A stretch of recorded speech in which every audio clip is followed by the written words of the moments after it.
10-second security tip. Go. Stop the email threat. That's the primary vector for the hackers. So if you focus your time and effort on the email threat, it buys you time to fix those many other problems that many of us find that we have in our organizations to solve. So you need time and distance from the adversary to set up your information security program. So if you're ever wondering what to do, stop the email threat. It's time to begin the CISO Series podcast.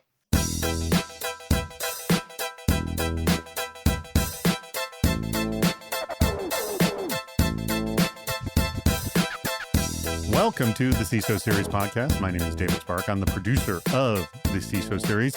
And joining me as my co-host for this very episode, why, it's Andy Ellis. And you know him also as the partner at YL Ventures. Andy, say hello to the audience. おはようございます。あるいはあなたが世界にいる時間に応じて、こんにちは、こんばんは、おやすみなさい。Was that Japanese? That would be Japanese. I took 2 years of Japanese in college, which probably most people don't know, and basically have 3 sentences I can do. That was not one of them, as I'm sure our Japanese speakers will criticize. That was money and time well spent, Andy. So, すいませんけど、私の日本語はまた下手です。All right. For all our Japanese listeners, please let us know how much you screwed that up. Oh, en San Diego, qué bueno. Yes. I've been studying. How's your Spanish? Muy bien. Más o menos. Más o menos? Sí. Our Spanish listeners are also mocking us. Have I actually done this in Spanish? I think it was one of the first ones I did was Spanish, but I'm not sure. I don't know how into this our audience is, all your varying languages. Nobody has complained except for you. No one knows what to say because they're so stunned at how, inane it is. Hey, if you actually listen to this and you have any commentary, whether it's positive or negative, whether it's positive, whether it's negative, whether it's critical, drop me a line, put it on one of the LinkedIn posts when we share this. Let me know. We're available at CISOseries.com, so go check out all our programming. We have 5 shows on our network. We drop now 11 episodes every week of all our programming. That's crazy. Our sponsor for today's episode, Andy, is Vanta, another phenomenal sponsor of CISO Series. Remember, automate compliance, manage risk, and prove trust continuously. You want to do all of that and have it going all the time. Guess what? We'll be talking about that a little bit later in the show. But Andy, and actually I'm going to rope in our guest right here because he's actually sitting in my office. All right. He's actually local. He lives only like 2 miles from me. It is the CISO for Gensler, Alex Hall. Alex, say hello to the audience. Hello, audience. Great to be here. And, all my comments here are personal. Yes, they don't reflect his business. But Alex is going to RSA. Actually, they reflect David Spark. Blame David for everything Alex says. If anything you don't like, blame me. Alex, myself, and Andy, we're all going to RSA, which is literally like a week and a half from now. Here's my number one question. What constitutes a very successful RSA for you, Andy? I don't get sick. You don't get sick? I got sick. I've gotten sick at 2 RSAs. Yes. I have like a 50% success rate on that one. Like I usually come back sick from RSA. You know what my problem is? I don't really set the time, unless I'm invited. I don't set the time to have a sit-down meal. I'm literally running from one thing to another thing, and I don't have enough just plain old sit-down meals. Well, the worst part is, so I would always do Wednesday lunchtime at Wise Sons Deli. Mm-hmm. Except they've closed the location that was in the Contemporary Jewish Museum. That's a bummer. And so now I'm like, where am I going to have that lunch? Because that was my one sit-down meal. I don't know. I think there's other restaurants in San Francisco, Andy. Yeah, but that was my jam, was like doing that. Like last year, we got a whole bunch of folks together. We all went and had lunch there. So I'll find other things. Well, I'm sorry about that. All right. I throw this to you, Alex. What constitutes a successful RSA for you? Well, this particular time, we're going to have many members of our information security team up there. So for a successful RSA for me is actually a successful RSA for our team. And what I want them to come back with is new knowledge, new ways of doing the things that we're doing and getting out of, as I say, beaten about the head and shoulders by the day-to-day security operations and have an opportunity to think bigger picture and finding new ways of solving our current problems. Did you hear that, Andy? Because that's the correct answer. I did. Hey, Alex, I got some companies to pitch you later. And you can tell me which ones match up to problems your team is interested in so you don't have to talk to anybody else. How CISOs are digesting the latest security news. In the spring, the encrypted messaging app Signal got the world's best free publicity when a journalist was accidentally included in some Department of Defense conversations.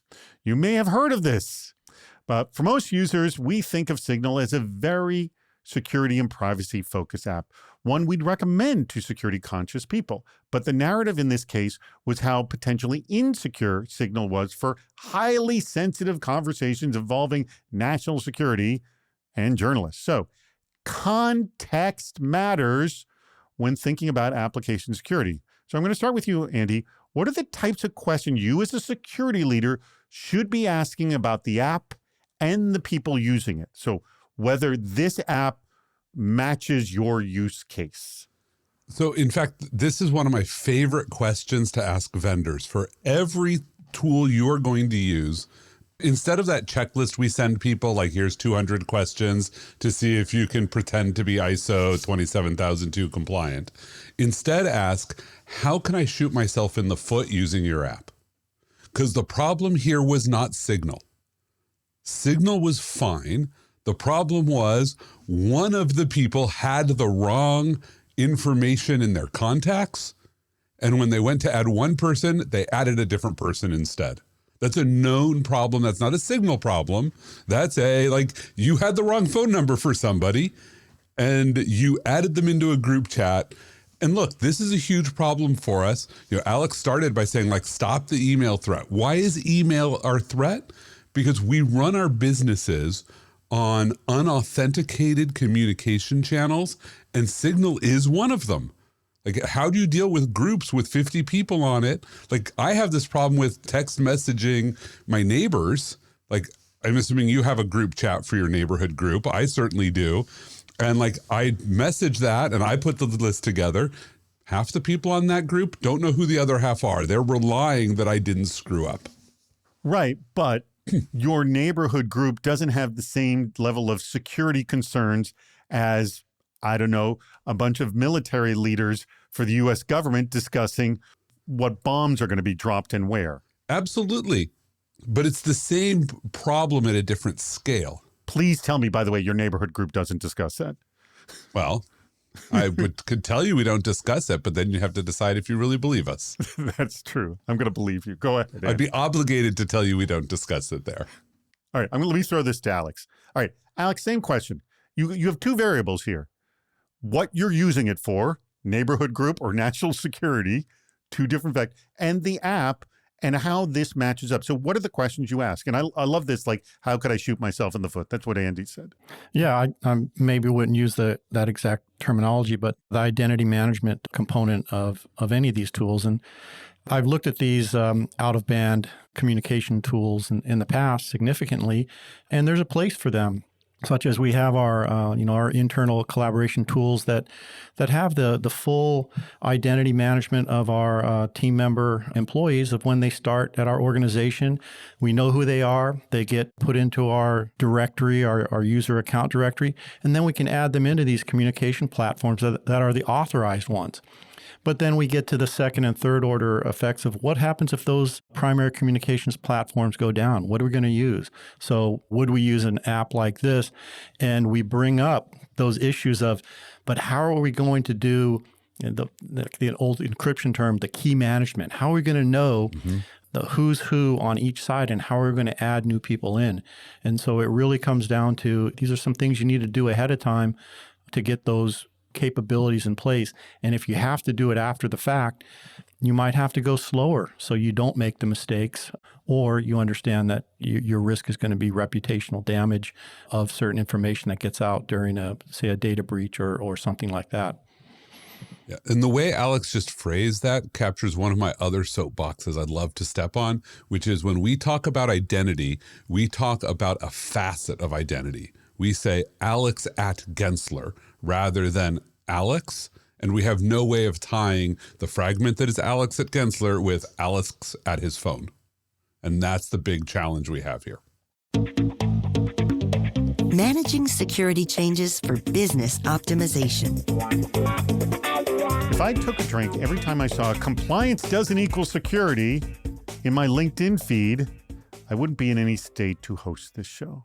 But is that idea a truism or simply conventional wisdom? Can't compliance also be, quote, a powerful business lever that security leaders can and should use strategically, wondered Sean Kelly of IBM. He argued that compliance gives security leaders a natural justification for investments that are directly tied to winning contracts and provide a baseline of trust for products. Now, if compliance doesn't equal security, is it rather, I'm going to say to you, Alex, a guiding light? Are far too many security professionals dismissing compliance? So let me ask, does compliance sort of lead the way possibly to security? I'll use a saying that let's not let perfection get in the way of good enough.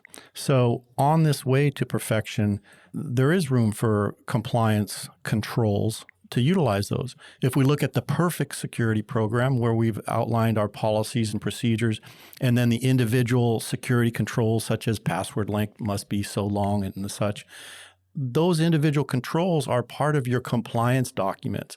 And so if your business needs to be compliant with a certain regulatory or other business-to-business relationship, that might be a starting point, that you look at those individual controls and make sure you at least meet those. But then you need to go into your business risk analysis to say, what are we missing from our compliance documents to get to the actual risk level, a risk reduction level that our organization needs? Because the compliance bodies, they may not care whether your business stays in business as a going concern. They care that certain data may not leave the organization, but other factors of shutting your business down due to a cyber breach or outage may happen, and it has nothing to do with the actual compliance. So our responsibility as CISOs is to combine all those into a full, well-rounded program that protects the business appropriately or to the low-level risk that it needs to be. Andy, your take on this? So I'm a fan of saying that compliance is a product feature, and your job as a CISO is to be the combined product manager, product marketer for compliance. You also have to secure the business, and that's an engineering function of do the right things to make the business operate safely. And operate safely is what's key, not just be safe, because it still needs to operate. But compliance is about how you are selling and marketing that safety program to either your own regulators, because you're a regulated entity, in which case it's like having UL certification, it's just required to sell the product, or your customers care, in which case now it's a product marketing thing. I get to say, hey, I'm SOC 2 compliant. My customers are happy with me being able to say those words.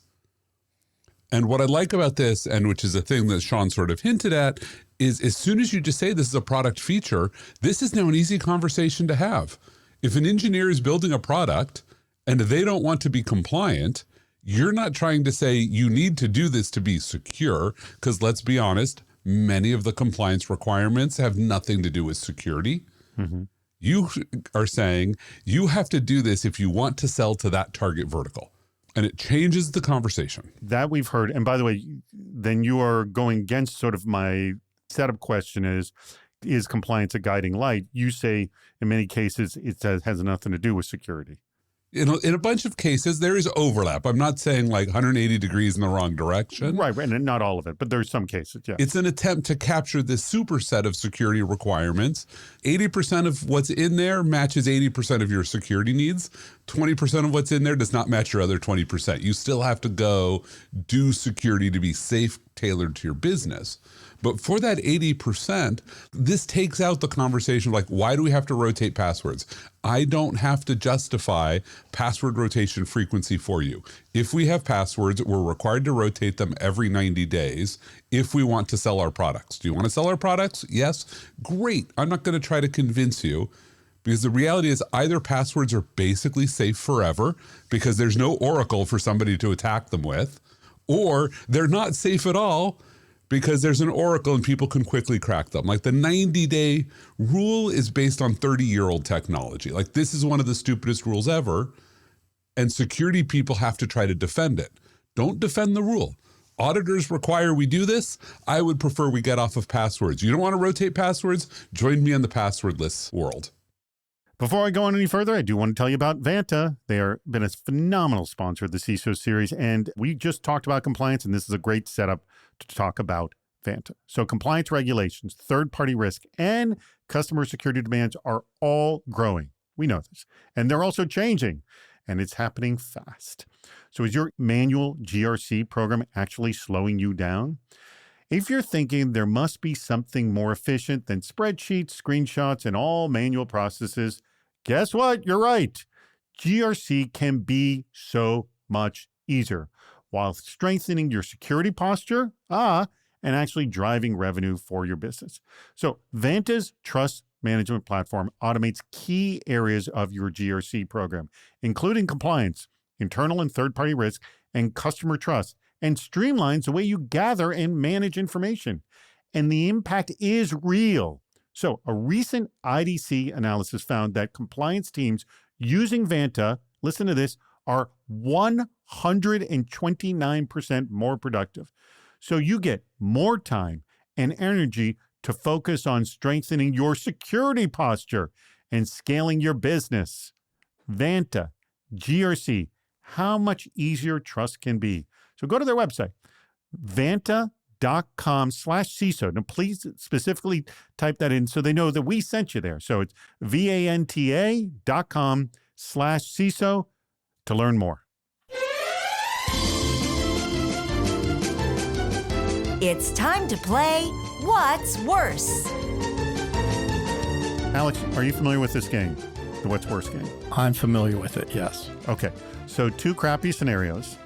They are sent in from our audience. You have not seen them. Andy has not seen it either. And I'm pulling it up right now.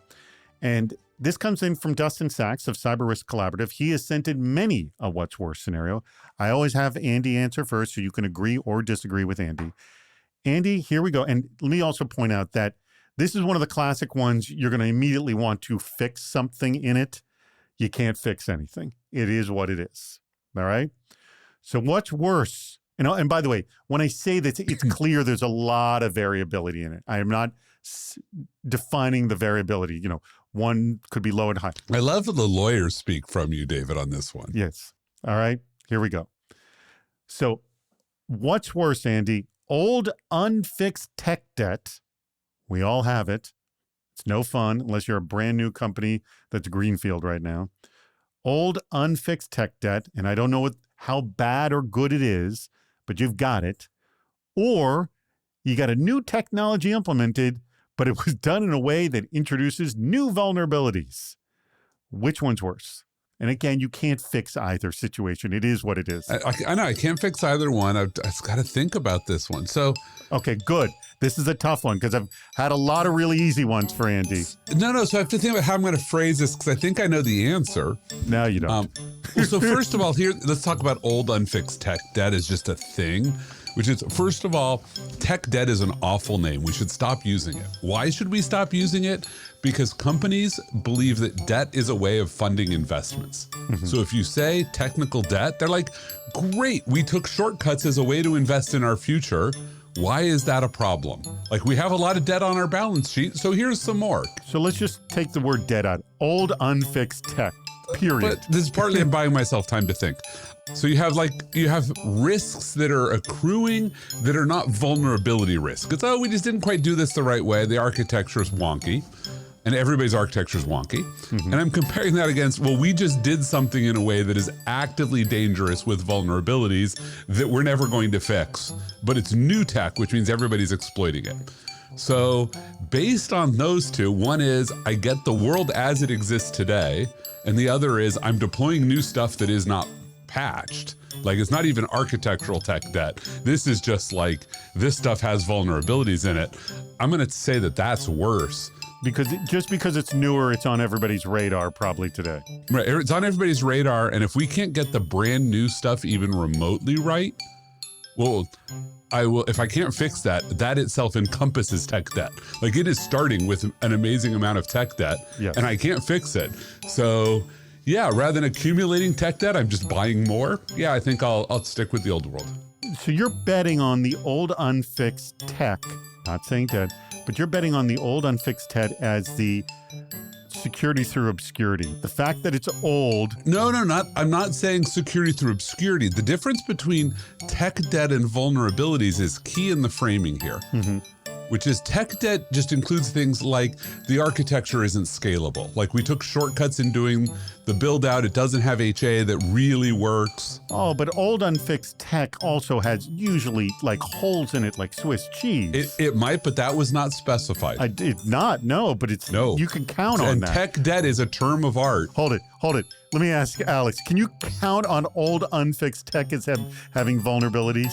Well, you don't know about them because they don't tell you. They're not testing for it, such as Windows XP, Windows 7, if you installed Windows XP in your environment, and just as running. is. It's still running well, embedded, and especially in the medical device world and hospitals, XP is there.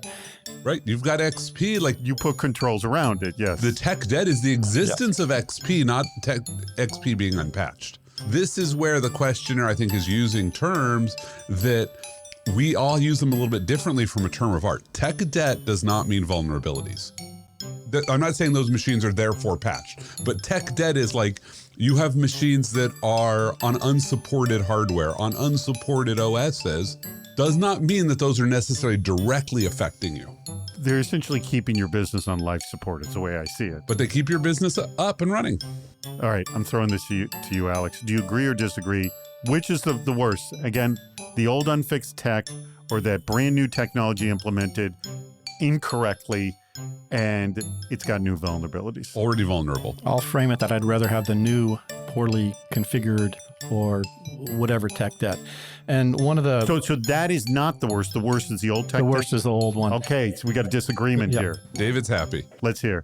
So the newer stuff, some assumptions here is that the vendor is going to support this and they want it to be successful. Oh, no, he's changing it now. I know. I'm putting assumptions in on why I'm Yeah, but that's it. But they can't fix your problem. You can't like if you implement it badly, they can update it, but you've introduced new vulnerabilities. Like that's fine. It's your team screwed up is what it is, not the software manufacturer. So I'd rather have the new stuff that is generally more supported in my assessment than the old stuff that usually the vendors are trying to get rid of it themselves, usually, because they don't want to support old stuff. They want to out with the old, in with the new, and the support available for that, what I've found, is not nearly as great as the newer product. Well, and so with that limited information, I'll give an example as a counter for you, Alex. Sure. Let's just imagine that your ecosystem might include like displays that said at what time your planes are taking off. And you are running your entire airline on your technology. Would you rather have kiosks that worked, running old technology that had some tech debt, or kiosks implemented with the latest and greatest endpoint detection system integrated into everything, well supported by the vendor, and then for a couple of days your airline can't fly because you have no systems that work because you didn't implement them the way you ought to have? But I think that's the prime example of what happened 2 holidays ago with the old tech debt. No, that was new. From an airline. That was an airline who was doing everything new, everything well integrated, except it was done in a dangerous fashion. Oh, touche. Well, that particular example, so my assessment is that's one point in time example. As I look forward, if I had to make the choice, I would generally choose the newer issue, the newer product from a vendor that theoretically is going to support it and fix it and going forward. And then now I don't have old tech debt that's fixed. I have new technology that's fixed and I have a lifespan on it. That's fair. And for our listeners, I just want to remind you that Alex is in the same room as David. And I cannot disclose exactly what David said beforehand about Alex's survival chances if he had agreed with me. I did not say anything of such sort. Don't lie to our audience. Of course you would say that now. No, I was not prompted. I chose that answer of my own free will. He did. Is this the best use of my money? Quote, in the end, I'm going to get the budget. It's how I get the budget. Am I going to get it in a thoughtful process year over year with small incremental investments? Or am I going to get it all at once in the wake of a massive breach when customers and clients are asking, what are we doing for security? Now, this is what Lee Parrish, who's the CISO over at Newell Brands, recently said on a recent episode of Defense in Depth. So I'm going to throw this to both of you. How do we start the thoughtful process of small investments? This can start with building cross-functional teams in your organization, from understanding the CFO's priorities to working closely with IT to align with broader goals, or looping in general counsel when it comes to privacy initiatives, suggested Rosalind Page in a recent CSO Online piece. She also suggested CISOs maintain a visible profile within the organization and use financial literacy to underpin conversations about risk. Now, I'm going to start with you, Alex, on this. Do you agree with Lee on getting the budget one way or the other, or that it does inevitably happen that way? And how do you make the slow and steady way successful? So to start off the initial part, I was thinking of a Star Wars quote, one of the later episodes on only a Sith Lord talks in absolutes, either or, this or that. I look at this as you look at the entire environment and understand at this point in time, what's the best option? Is it there's a data breach or a minor event that happens that you want to definitely use that and communicate and while the iron's hot, strike with that? Or is this one that there's almost a zero-sum gain on the budget, and what your information security team receives, another team doesn't, and so there's more incremental battles, if you will, or discussions on what the appropriate use of the dollars are to reduce the risk, whether it's operationally in IT or business risk in information security. So I'm going to use all the tools in my handbag or tool case to accomplish that. You can't be the one-trick pony, as they say. You need to be able to utilize all those as the business evolves and grows or contracts. Anyone in a relationship knows that the ultimatum technique does not work at all. Andy, your take on this, of the slow and steady, the tortoise versus the hare technique of building your security program. So I'm a firm believer in embrace the power of and. You should be doing slow growth and seizing opportunities for fast growth, because they will both come. The one thing I would challenge is the CFO does not have money. You don't get money by appealing to the CFO. The CFO is the person who's going to be the arbiter within the business to make sure you're asking for money in a way that makes sense, but you have to figure out who has the money, right? Either it might be that you manage to slide it in before the FP&A function finalizes the budget forecast and you can just sort of make money appear and then fight for it, or you're fighting for it, but you're not fighting with finance. If you're fighting with finance, you're doing it wrong. You need to be talking to the rest of the business and saying, hey, like, you're going into this business line. Here's the security requirements and the compliance requirements, product feature. Here's what it's going to cost you to implement those. Would you prefer I do it for you? Because I can do it more cheaply. But one way or another, it's got to get done. And that's really the way to get this slow progress, is you have to make sure that you're providing business value to the people who really control the budget, which is the people who make money. To follow up on that, we started this talk off with security tip of the day, if you will. But one of the close seconds was what advice would I share with other CISOs or others in information security? And that would be to either earn an MBA or some sort of business strategy certification. But the key component that we're talking about in this particular question is the business. How does cybersecurity, information security fit within the business environment? And are we prepared to have those conversations, those business conversations, and not necessarily the zeros and ones with while we're wearing a hoodie and sunglasses and haven't slept in 3 days kind of look that you see on Hollywood shows. We're talking business. How does this benefit the business, whether it's a financial bottom line or a second bottom line, whatever that mission of that organization is? How can we articulate it? So, by the way, this is a recurring theme on this show. And to bring up a quote that we have used multiple times, Steve Zalewski, who's one of the co-hosts of Defense in Depth, who used to be the CISO over at Levi Strauss, he would say, how does this help me sell jeans? If you can't boil it down to that, if the vendor who's pitching you can't explain that to you, then that's a lost cause. Andy? No, it's absolutely right. You've got to be able to figure out how are you going to sell this to the business and sell it to yourself, honestly. All too often, we do stuff because the vendor scared us or it checks the box, but we can't even justify it to ourselves. How do we expect to justify it to our partners? Could this possibly work? Quote, when employees are assessed and rewarded based on their adherence to security protocols, it fosters a sense of accountability. End quote. Now, we talk a lot about building a security culture on this show, and that can all feel kind of squishy. Does tying employee performance to following security practices set the tone for a security culture, as argued by Wiley Hartwell of SIM Jacksonville on LinkedIn? And how do you stop this from becoming employees not getting bonuses because they failed a phishing test? So I'm going to start with you, Andy, on this. Here's a big challenge. How screwed is your security program if your security culture sucks? Like, you build the best security program, but the security culture is way off. Well, let's just answer that one, which is if your security culture is off, you probably have a big problem. Probably means your culture's off. But let's tackle this premise here, which is, we're going to compensate employees based on their adherence to security. How would you feel as a CISO if some other part of the business came in and said, oh, by the way, I'm going to grade your employee and their bonuses are impacted by my grade? You, their boss, do not have the control to compensate them because I am making the decisions about their compensation. You would laugh them off because you wouldn't even think they were serious.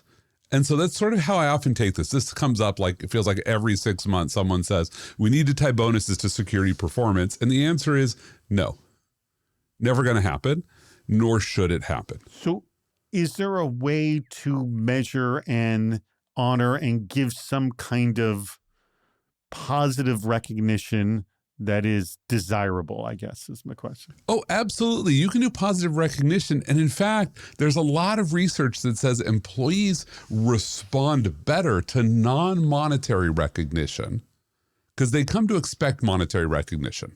If you give them a small bonus, like $100, like not a huge thing for most people. And they're like, okay, fine, whatever. But now they expect $100 every year for passing the phishing test. If you give them a sticker or you give them a stuffed animal, you're like, hey, you're my security champion, meet the penguin, whatever those are the things that really motivate people because you're connecting with the human. So that's part of your culture is how you, the security team, engage with your employees. It is not just how your employees engage with security. Yeah, my fear is something like this could backfire in a big, big way. Alex? Well, I'm going to start off with... And by the way, when I say something like this, not saying Andy, but specifically bonuses tied to security performance. I'm going to get to that, but I'm going to start at the very beginning as I started this this talk off with stop the email threat. So I actually put the onus on the security professionals initially. What are the technical security controls in place? And we'll say, why did that phishing email, even get to that team member employee? And so are you tracking your metrics? So, and how are you determining how many actually get through? Are your technical email security tools doing the job that they're supposed to? And if you're keeping metrics on how many actually get through, meaning your team members are reporting those with a positive attitude, if you will, or they feel part of the team, you'll then know how well your technical security tool is doing. Now, we can say, well, they're going to get through. Yeah, but let's say that you get one a day that gets through, and your phish test shows that you have 5% failure rate. Statistically, what's the likelihood of that one email campaign that gets through that hits the person inbox that's going to click on it? These are kind of mathematical and also business discussions. Now I'm going to go directly to your question. Organizations that are highly regulated and that can go out of business by having team member employees that just don't get it, that you do everything you can to help educate and train, but the implications for that organization of a failed phish test are so significant. The CEO may decide that something like that happens.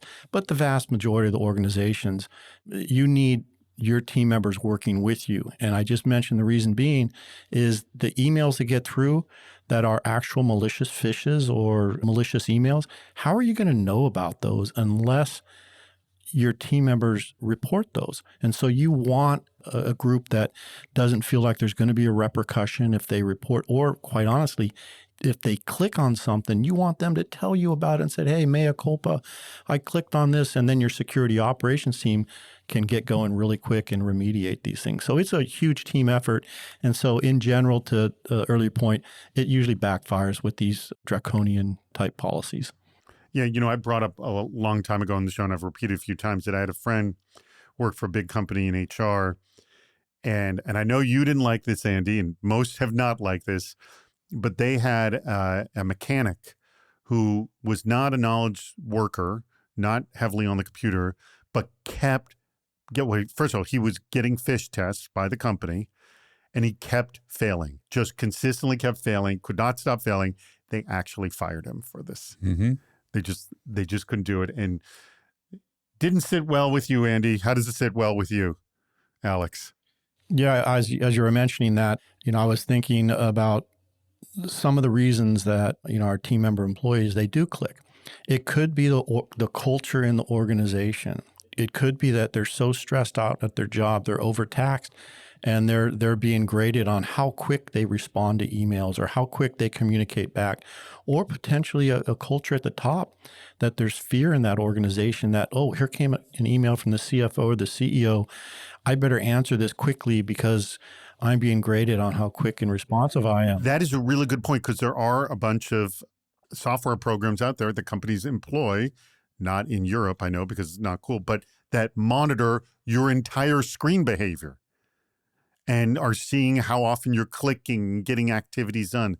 That would flip people out. And yes, I could see people making the wrong step in that kind of environment. Right. So some of these business email compromise where funds are wire transferred, you have to ask yourself, why did that person feel compelled to do that wire transfer? Well, sometimes it's because they want to look at one of the other stories we've talked about is that the attackers are going after the newest people in the company that want to perform well, and they think they should do this. And this still goes to the culture of the organization. Your new team members, we know that they're vulnerable. And so how are we conveying to them that this is the culture of our organization? We're not a fear-based organization. If something doesn't seem right, don't react out of fear. We're here to support you, and bring it up to someone else, and let's solve this problem together. Right. Is the CEO out telling people like, hey, if you get an email that purports to be from me telling you to do this, it's not me. If you don't have that happening, then you're going to fall victim to business email compromise. Tell your staff early when they come in. But it has to come not from security. From the CEO? Has to come from the CEO saying, look, if you get a text message purporting that it's me trying to get you to buy gift cards, it's not me. And I want you to tell me when you get one of those. Have you had that? Have you had someone try to the... I've seen that in my career. Did someone fall for it or almost fall for it? Almost fall for it, but again, each organization is different. If the CEO and the culture of the organization is open and clear, that person will respond, hey, did you really want me to buy 100 gift cards? I know we had talked about this on rewarding our team members, but is this the best way to do it? All right. Well, that brings us to the end. By the way, our listeners can send me and Andy and Alex gift cards if you'd like to. Please feel free. Just contact us directly and send us gift cards. We won't buy any, but we're happy to receive them. Yes, Andy? Absolutely. We're open to receiving gift cards. I want to thank my guest, Alex Hall, who's the CISO over at Gensler, and also a neighbor of mine, and Andy Ellis, who will, by the time this episode airs, possibly be moving into his new home. I hope so. Just across town. Is that correct? Just across town. There you go. Alex, are you hiring over at Gensler? We're always looking for top talent, and take a look at gensler.com and our human resources page, and you'll see some of the great career opportunities we have. We're always looking for top talent. And you could get an opportunity to work with Alex. And if someone contacts you and said they heard you on the CISO series, will that get them a bump up higher in the pile? You know what it tells me is that they're educating themselves. They're There looking, you go. They're looking to become a high-performing individual, which means you're always curious. You're always trying to find new ways of doing things. So we have a high-performing team at Gensler, and we are always looking for high-performing individuals. You don't have to pay thousands of dollars for one of these cybersecurity training programs. You can just listen to the CISO series, and other CISOs will be impressed by that. That's what I take from that. Andy, you take the same from that, right? Absolutely. That's exactly what Andy said. Hey, I have to thank our sponsor. That'd be Vanta. Vanta, automate compliance, manage risk, improve trust continuously. We talked about compliance on the show, and please go to their website, vanta.com/CISO. Add that /CISO so they know we sent you there, and proves that their sponsorship is actually doing something. Even if you're not interested, just go and type that in. We'd appreciate it. Vanta.com/CISO. Show your support to them. We want everyone to check them out. Please go check them out. Thank you to our audience. We greatly appreciate your contributions and for listening to the CISO Series podcast. That wraps up another episode. If you haven't subscribed to the podcast, please do. We have lots more shows on our website, CISOseries.com. Please join us on Fridays for our live shows, Super Cyber Friday, our virtual meetup, and Cybersecurity Headlines Week in Review. This show thrives on your input. Go to the Participate menu on our site for plenty of ways to get involved, including recording a question or a comment for the show. If you're interested in sponsoring the podcast, contact David Spark directly at david@cisoseries.com. Thank you for listening to the CISO Series podcast.